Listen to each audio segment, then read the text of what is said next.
संयुक्तं नित्यं ध्यायन्ति योगिनः कामदं मोक्षदं चैव ओंकाराय नमो नमः।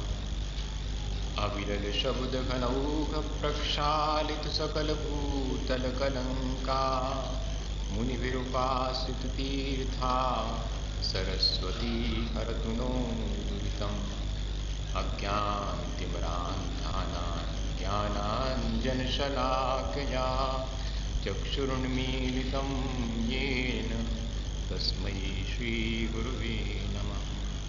परम गुरुभ्यो नमः। परम्पराचार्यगुरुभ्यो नमः।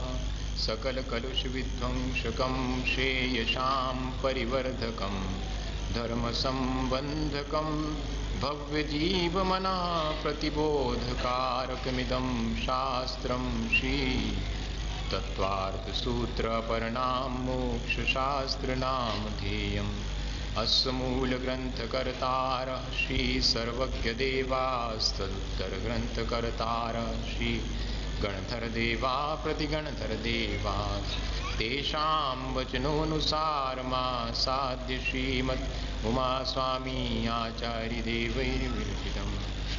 मंगलम भगवान वीरो मंगलम गौतमो गणी मंगलम कुंद कुंदाद्यो जैन धर्मोस्तु मंगलम।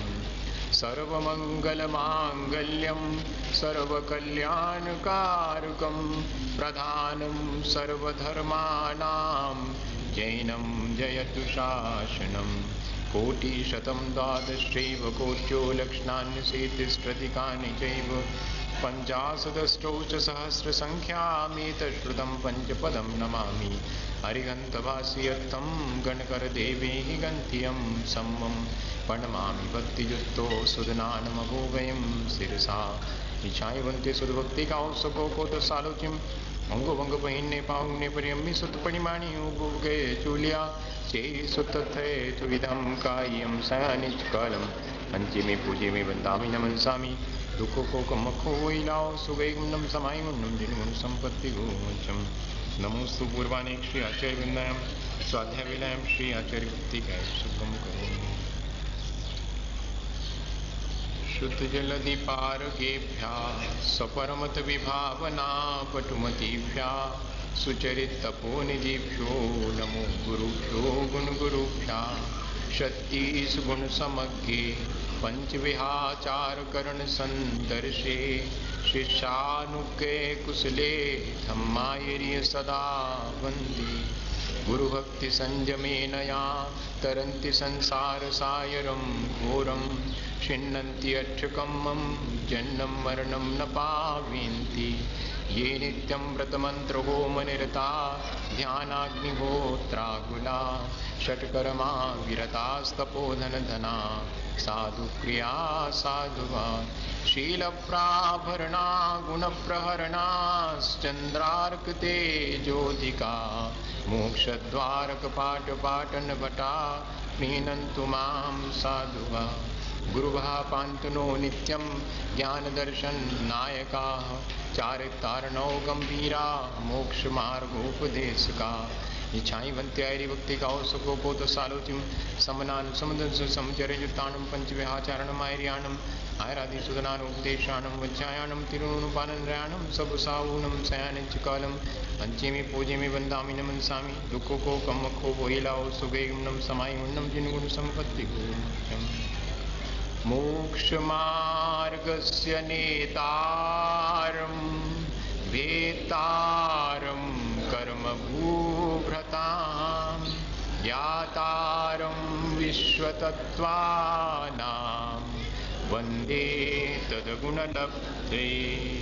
बोले भगवान महावीर स्वामी के, आचार्य कुंद स्वामी के, आचार्य उमा स्वामी महाराज के, आचार्य गुरु और विद्यासागर मुनि महाराज।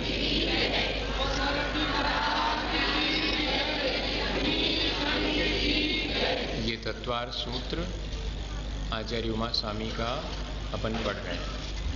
अभी तक हमने जो पहले प्रतिज्ञा की थी कि किम नु खलु आत्मनिहितम स्यादिति आत्मा का हित किसमें है? तो आचार्य महाराज ने कहा था कि मोक्ष में आत्मा का सुख है। तो कस्य प्राप्ति उपाया, तो उसकी प्राप्ति का उपाय क्या है? तो सम्यक दर्शन ज्ञान चारित्राणि मोक्ष मार्ग। पहला सूत्र यह था कि सच्ची श्रद्धा, सच्चा ज्ञान और उसी के अनुरूप जो आचरण है वही मोक्ष का मार्ग है। और ऐसे मोक्ष के मार्ग में हमें 7 तत्वों को जानना जरूरी है।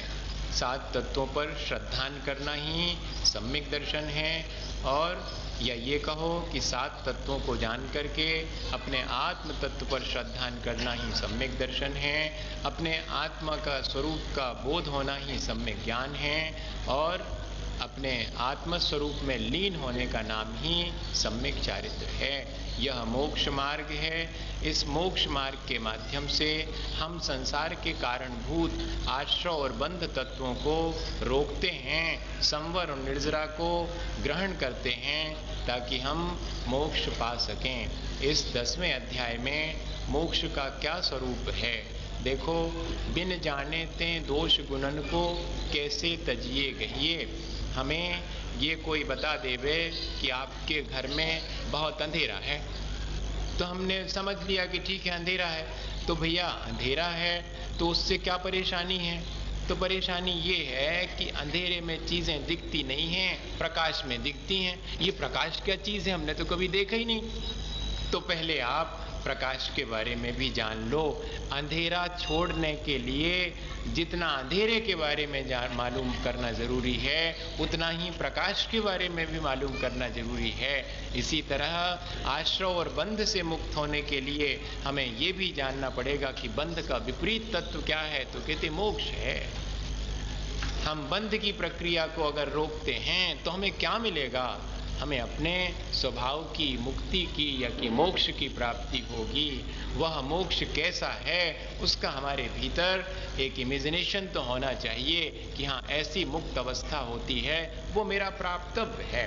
तो इन 9 सूत्रों में मोक्ष का क्या स्वरूप है, मुक्त जीव किस प्रकार होते हैं, ये सब बातें इतने में आएंगी।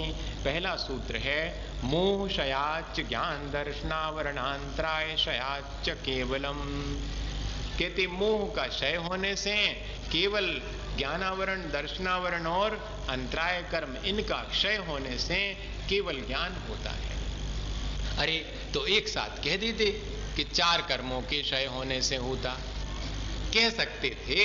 लेकिन हमें ये ज्ञान करवाना है कि पहले मोह का क्षय होता है और उसके अनंतर ज्ञानावरण, दर्शनावरण और अंतराय एक साथ तीनों कर्मों का क्षय करके आत्मा केवल ज्ञान को प्राप्त करती है। इसलिए अलग अलग कह दिया, मोह क्षयाच ज्ञान दर्शनावरण अंतराय क्षयाच केवलम। पहले नंबर तो मोह का ही क्षय होता है और मोहनी कर्म का क्षय 12वें गुणस्थान में होता है और 12वें के अंतिम समय तक जो है पहुंचते पहुंचते फिर 3 कर्म ज्ञानावरण, दर्शनावरण और अंतराय इनका क्षय हो जाता है। तब केवल ज्ञान की प्राप्ति होती है। केवल ज्ञान में प्राप्त हो जाने पर कैसी मुक्ति मिल गई? तो कहते अब जन्म मरण नहीं होगा। 2 प्रकार की मुक्ति है, एक जन्म मरण से मुक्त होना और एक कर्मों से मुक्त होना। तो अभी कर्मों से मुक्त तो हुए नहीं, अभी जन्म मरण से मुक्त हो गए। अभी शरीर में बैठे हैं, 4 आघातीय कर्म लगे हैं, 4 घातीय कर्म भर नष्ट हुए हैं और केवल ज्ञान की प्राप्ति हो गई। अनंत दर्शन, अनंत ज्ञान, अनंत सुख और अनंत वीर्य, ये एक साथ अनंत चतुष्टय प्रकट हो गया भगवान के। ये केवल ज्ञान की अवस्था। किसी भी जीव को सिद्धत्व प्राप्त करना है तो पहले केवल ज्ञान तो प्राप्त करना ही पड़ेगा। और जिसने केवल ज्ञान प्राप्त कर लिया अब उसकी मजबूरी है, उसको सिद्ध बनना ही पड़, बैठे नहीं रह सकता। अब अंतर मुहूर्त लगाओ और चाहे पूर्व कोटि की आयु 8 वर्ष कम कर लो, उतनी लगाओ, लेकिन जीवन नियम से। अब कई लोगों को ये बड़ा कंफ्यूजन होता है कि जी अपने जो तीर्थंकर हैं वे अब तीर्थंकर हैं, सिद्ध बन गए कि नहीं बने? भैया वे तो उसी समय सिद्ध बन गए, लेकिन वे तीर्थंकर बन के सिद्ध बने हैं, इसलिए हम उनकी तीर्थंकर अवस्था को अभी भी मूर्ति बना करके पूछते हैं। नहीं तो एक प्रश्न आया था कि कई लोगों को भगवान, केवली, सर्वज्ञ, तीर्थंकर, इनमें अरहंत में, इनमें डिफरेंस नहीं मालूम। तो भैया जो केवली हैं वे ही अरहंत कहलाते हैं, वे ही सर्वज्ञ कहलाते हैं। वे तीर्थंकर अवस्था में जब होते हैं और तीर्थंकर पद को प्राप्त करके अरहंत अवस्था को पाते हैं, तब वे ही अरहंत और तीर्थंकर भी कहलाते हैं। इसलिए इसमें कंफ्यूज नहीं होना चाहिए हैं। ये अवस्था पहले प्राप्त होती है, उसके बाद अब क्या होगा? कहते बंध हेतु भाव निर्जराभ्याम कृष्ण कर्म विप्रमोक्षो मोक्षा। वास्तव में तो समस्त बंध के हेतुओं के अभाव हो जाने से और निर्जरा होने से सब कर्मों का आत्यांतिक क्षय होता है। उस कर्मों के अत्यंत क्षय की अवस्था का नाम ही मोक्ष है। अभी बंध का कोई हेतु बाकी है क्या केवली भगवान के? तो कहते हाँ, अभी बंध के हेतु उनके बाकी हैं। योग का निरोध अभी किया नहीं है। योग का निरोध करेंगे, आखिरी के 2 शुक्ल ध्यान धारण करेंगे, भले उपचार से ध्यान होता उनको, लेकिन अभी वो कार्य शेष है और उसको करके अभी कर्मों की निर्जरा निरंतर हो रही है। अब कर्मों का आश्रय तो नहीं हो रहा केवल ज्ञान के बाद, होता भी है तो एक समय का होता है, हुआ न हुआ सब बराबर है। तब भी अब निर्जरा निरंतर हो रही तो बंध के हेतु का अभाव हो जाएगा, और निर्जरा निरंतर चलती रहेगी तो क्या होगा? नई चीज तो आ नहीं रही और पुरानी खलास हो रही, तो क्या होगा? खत्म हो जाएगा सब। तो ऐसी अत्यंत निर्मल अवस्था, कर्म से रहित अवस्था का नाम मोक्ष है। वो उसी को अपन सिद्ध अवस्था कहते हैं। ये जो है 2 सूत्रों में कैसे प्रक्रिया होती है वैसा बता दिया कि केवल ज्ञान हुआ, 4 घातीय कर्म नष्ट हो गए, सर्वज्ञ हो गए, केवली कहलाने लगे, अनंत अवस्था इसी का नाम है। और फिर उसके बाद शेष रहे कर्मों का भी अभाव करके मुक्त अवस्था को प्राप्त कर लिया। कई लोग पूछते हैं कि महाराज जब मुक्त हो जाएंगे तो वहां क्या करेंगे? अब बैठे बैठे इतनो समय कछु तो काम बताओ। तो वहां पर ये काम धंधा यहाँ का है संसार का, ये सब काम से वो निवृत्त होते। जैसे कि माँ ने भोजन बनाया, सबको करवा दिया, खुद भी कर लिया, अब क्या करे? अब भोजन करके जो आनंद है, अब जी बात अलग है कि संजा को फिर बनाऊं ने वो की चिंता, और जो उनको संजा की चिंता नहीं है उसको क्या? वो तो भोजन बना के खा लिया और अब आनंद ले रहे, बैठे हैं शांति से। तो ऐसे ही संसार में जो करने योग्य था सिद्ध भगवान ने सिद्धत्व को प्राप्त करके मानो वो सब कर लिया है। अब कुछ करने के लिए शेष नहीं रहा। अगर है तो इतना ही कि अपने आत्म स्वरूप में लीनता है और उसी का आनंद अनंत काल तक। काले कल्प शते पिचा गते शिवा नाम न विक्रिया।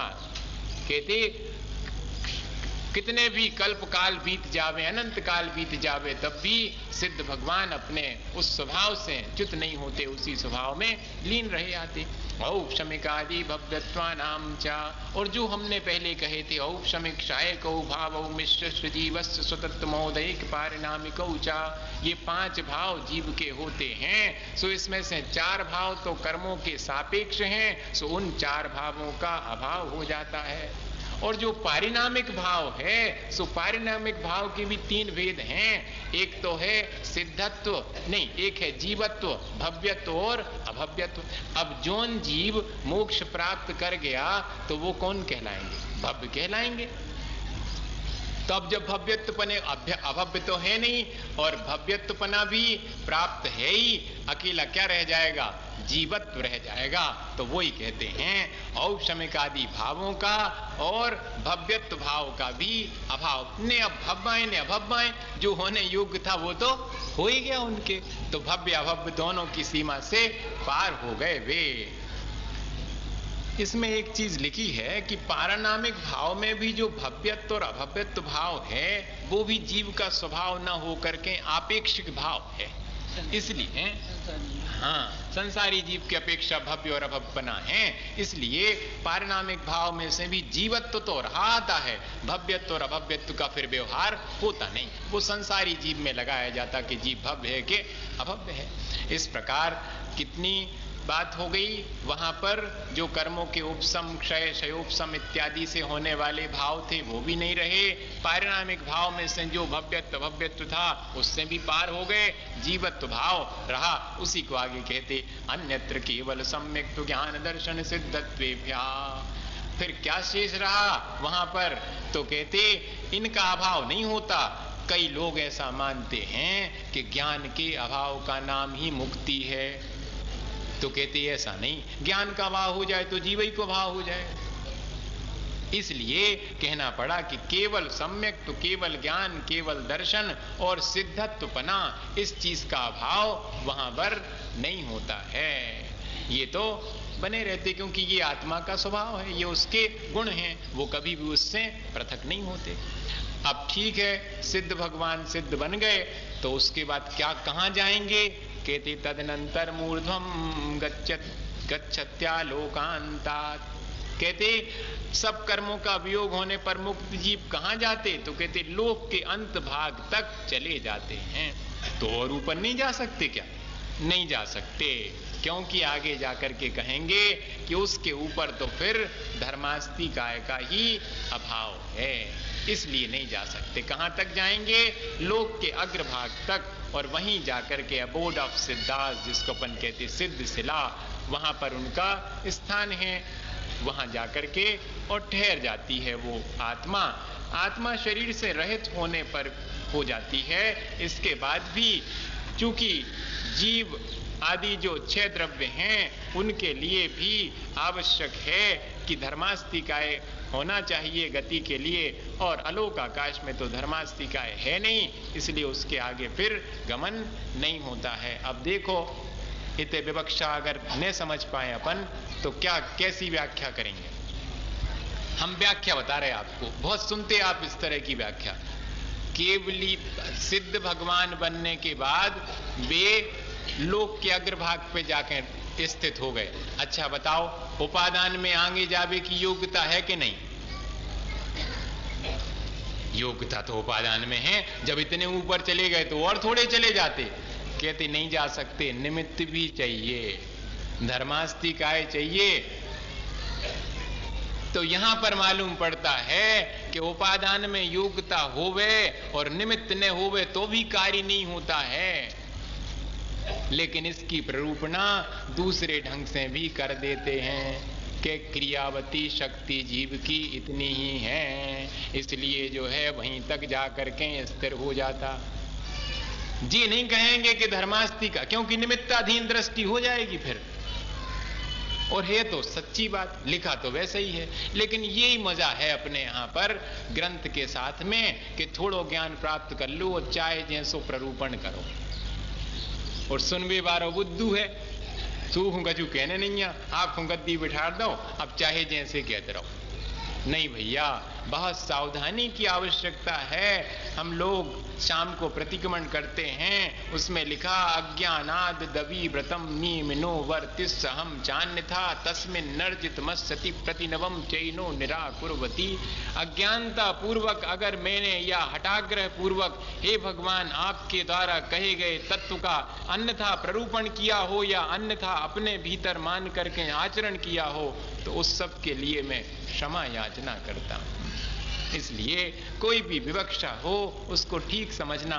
यहाँ कितना स्पष्ट कह रहे हैं कि सिद्ध भगवान अब मुक्त होने पर कहाँ तक जाते हैं? तो लोक के अग्रभाग पर जाकर स्थित हो जाते। क्यों? क्योंकि वहां तक उसके आगे फिर धर्मास्तिकाय का अभाव है, निमित्त का अभाव है, उपादान में शक्ति तो फिर भी है, जाएं तो जा सकते हैं।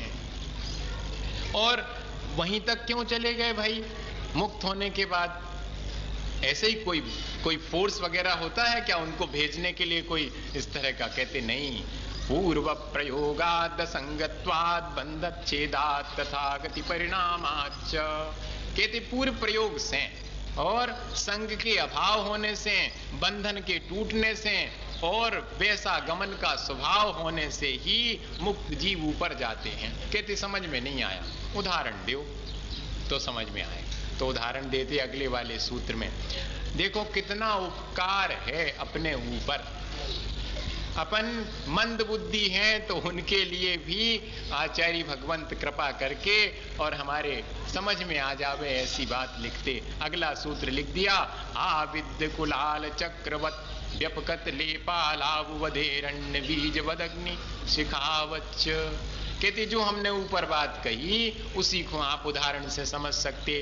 पूर्व प्रयोगात, जैसे कुलाल कहलाता कुम्हार, कुम्हार का चका है सो एक बार घुमा देता वो और फिर अपना घड़ा बनाना शुरू कर देता। वो कुम्हार का चका तो घूमता ही रहता है, एक बार जोर से घुमाया तो घूमता रहता। कहते ऐसा ही पूर्व में जो उनका प्रयोग है, जिसको अपन क्या कहें, भगवान के उसमें कैसा लगाएंगे, कुम्हार के उसमें तो लगा दिया कि चक्के को घुमाता है, उसी प्रकार से अपना स्वभाव जो है उस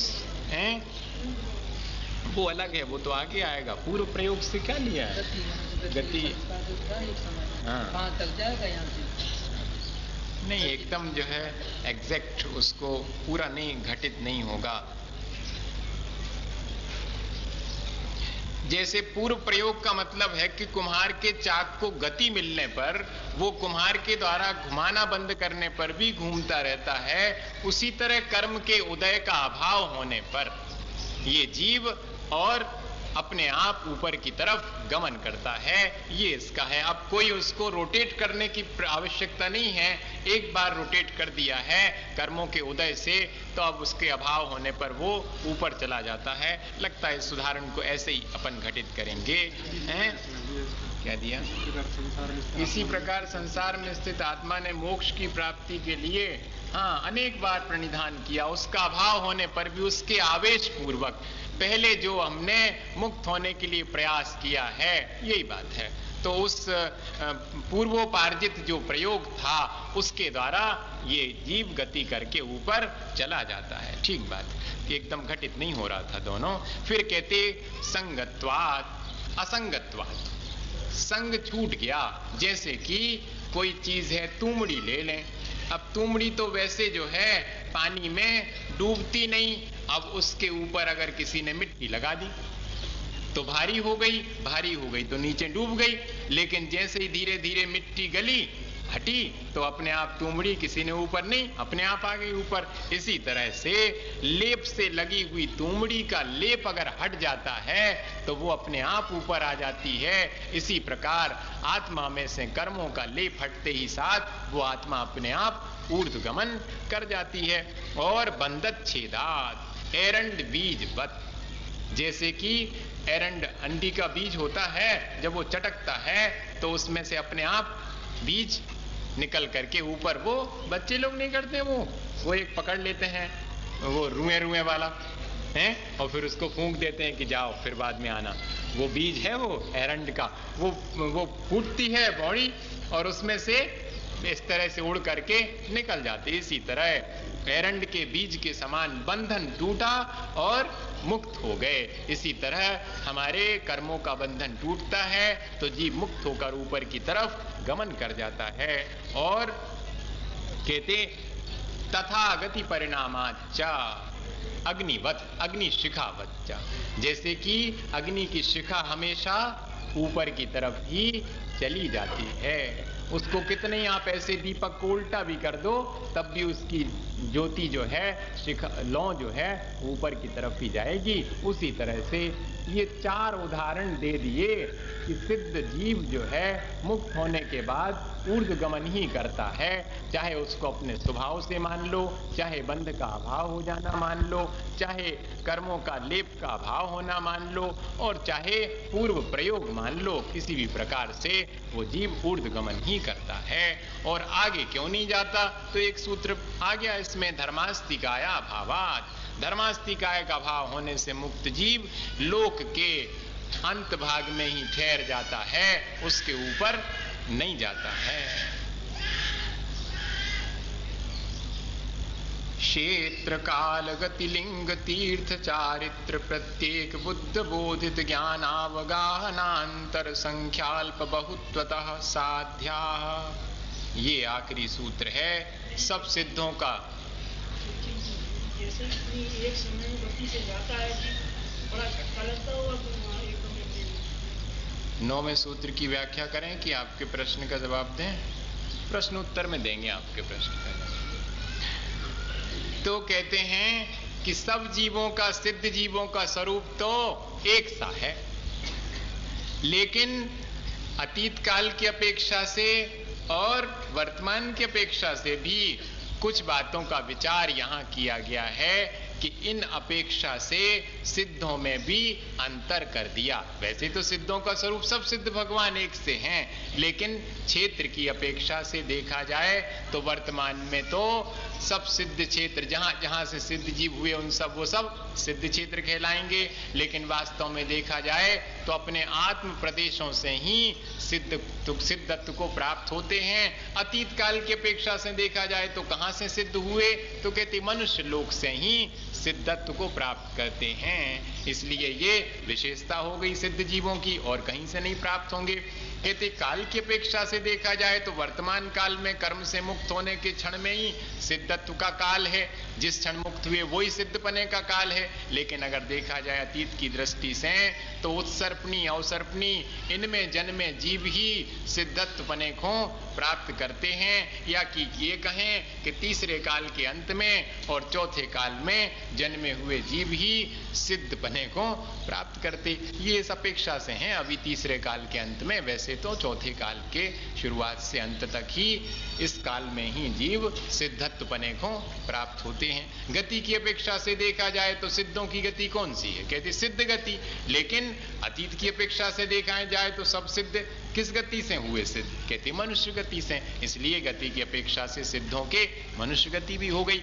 और लिंग की अपेक्षा देखा जावे तो अंतरंग में भाव लिंग की अपेक्षा से तो तीनों लिंग हो सकते हैं, लेकिन जो वर्तमान में कौन सा लिंग होगा? तो कहते पुरुष वेद होगा द्रव्य की अपेक्षा, और या कि निर्ग्रंथ लिंग है, उसी निर्ग्रंथ लिंग की अपेक्षा से जीव सिद्ध होते हैं। और तीर्थ की अपेक्षा देखें तो तीर्थंकर के सद्भाव में सिद्ध होने वाले जीव हैं, और तीर्थंकर के अभाव में भी सिद्ध होने वाले जीव हैं। उनकी अपेक्षा से भी अपन कहेंगे कि जब तीर्थ काल चल रहा था, तीर्थंकर थे, तब ये जीव सिद्ध हुए, और ये जीव जब तीर्थंकर चले गए उसके बाद सिद्ध हुए। जैसे ऋषभदेव भगवान के पहले भी सिद्ध हो गए और ऋषभदेव भगवान के बाद में भी हुए। जिस समय ऋषभदेव भगवान थे उस समय भी हुए होंगे। इस तरह से उनमें फर्क हो गया। और बिना तीर्थंकर हुए सिद्ध हुए और तीर्थंकर होकर के सिद्ध हुए, ये भी अंतर हो गया सिद्धों में। इस प्रकार से देखो अंतर करने की विवक्षा है। वैसे तो सब सिद्ध हैं, सो सब सिद्ध समान है। फिर कहते चारित्र की अपेक्षा देखा जावे तो उनका कोई चारित्र नहीं है। वास्तव में देखा जावे तो सब वो तो उससे पार हो गए हैं। लेकिन अतीत की अपेक्षा देखा जावे तो विभिन्न चारित्र, 5 प्रकार के चारित्र से ही वे सिद्धत्व को प्राप्त होते। और अंतिम चारित्र कौन सा था? तो कहते यथाख्यात चारित्र से ही सब जीव सिद्धत्व बने को प्राप्त करते हैं। प्रत्येक बोधित और प्रत्येक बुद्ध या बोधित बुद्ध, ऐसे 2 प्रकार के बुद्ध होते हैं। एक तो स्वतः ही बोध पा करके, जैसे तीर्थंकर हैं, उनको किसी उपदेश की आवश्यकता नहीं होती और वे मोक्ष मार्ग को अंगीकार कर लेते हैं। ये कहलाते हैं प्रत्येक बुद्ध। और बोधित बुद्ध, जिनको दूसरे के उपदेश के द्वारा मोक्ष मार्ग और मोक्ष का स्वरूप जानने में आता है, फिर भी सिद्ध होते हैं। तो दोनों प्रकार के सिद्ध हो गए। एक तो प्रत्येक बुद्ध हैं, स्वतः ही मोक्ष मार्ग अंगीकार कर लिया, दूसरे परोपदेश के द्वारा अंगीकार करके फिर सिद्ध बने को प्राप्त किया। इस प्रकार प्रत्येक बुद्ध और बोधित बुद्ध ऐसा हो गया। और फिर ज्ञान की अपेक्षा देख लें तो जितने केवल ज्ञानी हैं वे ही तो सिद्ध होते हैं, ऐसा देख लें। लेकिन अतीत की अपेक्षा से देखें तो मति ज्ञान, श्रुति ज्ञान, अवधि ज्ञान, मन पर्याय ज्ञान, इन सब ज्ञानों वाले जीव ही सिद्ध होते हैं। तो दोनों दृष्टि से देखें। अवगाहना की अपेक्षा से देखें तो जितना चरम शरीर है आखिरी का, उससे कुछ कम अवगाहना सिद्धों की होती है। अधिक से अधिक कितनी? 500 धनुष, और कम से कम 3.5 हाथ की अवगाहना रहेगी। और अतीत की अपेक्षा देखें तो कुछ कम 3.5 हाथ, और वैसे उत्कृष्ट जो है 525 धनुष भी लिया है, 525 धनुष भी लिया, 525 लिया, 500 नहीं 525 बाहुबली भगवान की थी। इतनी अवगाहना भी बन जाती है। अंतर की अपेक्षा डाव सर्पनी की अपेक्षा से है, वैसे तो 500 धनुष रहे, ठीक बात। और कहती अंतर की अपेक्षा तो लगातार सिद्ध हो गए और बीच में अंतर वाले सिद्ध हो गए। कुछ समय तक कोई सिद्ध नहीं हुआ, फिर सिद्ध बने तो वो सांतर कहलाएंगे, और निरंतर सिद्ध बने तो वो निरंतर कहलाएंगे। एक जीव के सिद्ध होने पर अनंतर फिर दूसरे समय में जब कोई सिद्ध होता है तो वो निरंतर सिद्ध कहलाते, और जब कोई एक जीव सिद्ध हुआ और उसके बाद बीच में अंतराल पड़ गया फिर सिद्ध हुए तो वो सांतर कहलाएगा। इस तरह से अंतर की अपेक्षा में भी फर्क है। संख्या की अपेक्षा देखा जाए तो एक समय में कम से कम एक जीव सिद्ध होता है, और अधिक से अधिक 108 जीव भी एक समय में सिद्ध होते हैं, क्योंकि 6 महीने 8 समय में 608 जीव होते हैं। 6 महीने का अंतराल पड़ गया तो 8 समय में 608 जीव जाएंगे, तो एक समय में 108 का एवरेज आ जाता है। और मध्य के और भी बहुत विकल्प हो जाते संख्या की अपेक्षा। अल्प बहुत देखें तो सिद्ध होने वालों का सिद्ध क्षेत्र में अल्प बहुत तो बनता ही नहीं, पर अतीत काल की अपेक्षा से देखें तो जन्म सिद्ध और संहरण सिद्ध दोनों प्रकार से अल्प बहुत बन जाता है। जो जिस क्षेत्र में जन्म लेते हैं वहीं से सिद्ध हो जाएं तो उनको कहते जन्म सिद्ध, और अगर उनको उठा करके ले गया और वहां डाल दिया तब वहां से सिद्ध हो गए तो उसको संहरण सिद्ध बोलते हैं। कहते संहरण सिद्ध वाले तो सिद्ध अल्प हैं और जन्म सिद्ध उससे संख्यात गुने हैं। इसी प्रकार ऊर्ध्व लोक से सिद्ध होने वाले सबसे कम हैं, क्योंकि किसी ने ले जाकर के आकाश मार्ग पे और मुनि महाराज ध्यान में लीन थे छोड़ दिया, और वहीं पर आकाश में नीचे नहीं आ पाए, उतने में ही केवल ज्ञान हो गया और सिद्ध बना प्राप्त हो गया, तो जी ऊर्ध्व लोक से सिद्ध कहलाएंगे। और वो सबसे थोड़े अधोलोक से किसी ने नीचे डाल दिया और फिर सिद्धत्व को प्राप्त हुए तो वो अधोलोक से उससे संख्यात गुने, असंख्यात गुने लिखा है इन्होंने, संख्यात होना चाहिए। और फिर तिर्यक लोक जहां पर अपन रहते हैं वहां से सिद्ध होने वाले तो और संख्यात गुने हैं। समुद्र से सिद्ध होने वाले कम हैं और द्वीप से सिद्ध होने वाले उससे संख्यात गुने हैं। इसी प्रकार से हम और भी विशेष जो है सिद्धों के बारे में विचार आगम से कर सकते हैं। तत्वार सूत्र में इस तरह से हमें 10 दिन में अपने मोक्ष मार्ग के लिए चलने के लिए कितनी तैयारी करनी है ये बता दिया। मैं तो सोचता हूँ ये 10 दिन हमारे आगामी जीवन की तैयारी के दिन हैं। इन 10 दिनों में जिसने जैसी तैयारी करी होगी उसका आगे का जीवन वैसे ही होगा। ये नहीं समझना कि 10 दिन अपने पूरे हो गए, अब तो जैसा जीते थे पहले सो अच्छो है, अब वैसे ही जैसो जीना। नहीं, इस 10 दिनों में हमने सीख लिया कि ऐसे भी जीवन जिया जा सकता है, और हम कैसे 355 दिन जीते हैं। समय नहीं मिलता धर्म करने के लिए, और इन 10 दिनों में कहाँ से मिल गया।